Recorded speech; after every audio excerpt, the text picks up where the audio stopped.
All right, so welcome. This is a time of our spiritual transition game. This is a game where what we do is those who watch the Striving for Eternity Academy live, those that are in the chat get to give me something that they think that I just cannot possibly in any way, shape, or form transition to the gospel.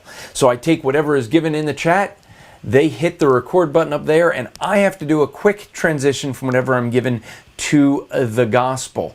This game is played so we can practice transitioning from the natural to the spiritual. The advantage of doing it is that we can get into any type of gospel conversation anytime we want. The more we play this game, the better equipped we are to quickly transition from the natural to the spiritual.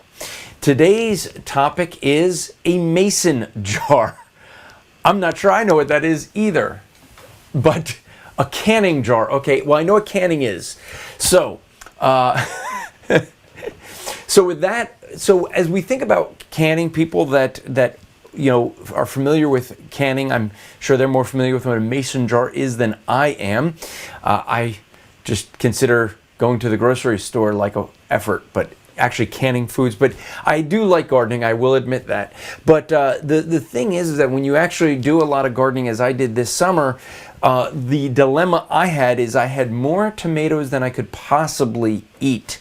And everything I had was basically tomato. I had tomato soup, I had made tomato paste. I would just sit there and snack on the cherry tomatoes, tomato in the salad, tomato in basically everything. Why? Because, well, basically they don't last that long. And the thing that would be helpful if I had a clue how to do any canning would be if I had some canning jars, mason jars I guess is what they're called.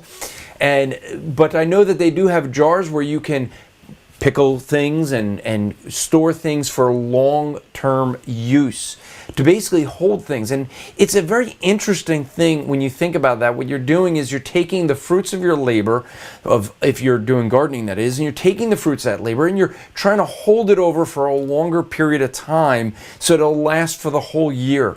It reminds me of something that I remember reading. It speaks about ants and how ants will use the entire summer to plan for the winter, and they store things up. And they do that because they were created to do that. Unlike the slugs that were lazy, is the example that I read about, is where they don't plan ahead. Where I read this was in the Bible. It talks about the fact that we should not be lazy like a sluggard, but we should go to the ants and plan ahead. You know, the most important thing for us to plan ahead, because most of us we plan for going to school, we plan for careers, we plan for marriage, we plan for having kids, plan for retirement, but we don't plan what's going to happen a second after we die. And all that planning we had all through life, without planning on where we're going to be a second after we die, becomes meaningless. We should plan for where we'll spend eternity. The reality is that though many people think they can't know, there is a way to know. Every one of us knows that God exists. And every one of us, because God's given us a conscience, so we know right from wrong. We know that when we lie and we steal and we break God's commandments, that we're guilty. And in that, we end up realizing that we need to get right with God before we die. And so the way to get right with God is to trust what He did on the cross 2,000 years ago when He came to earth as a man, died in our place so that we might be forgiven. You may plan for what you're going to do with your vegetables to make them last the year, but my challenge to you is to make sure you plan for where you'd spend eternity and get right with God today. Repent. That means to turn from trusting yourself and your good works. Turn and trust Jesus Christ today. That's how I would attempt to transition from a mason jar, which I wasn't sure what that was, but a canning jar I do know, to the gospel. How would you go about doing that? Share your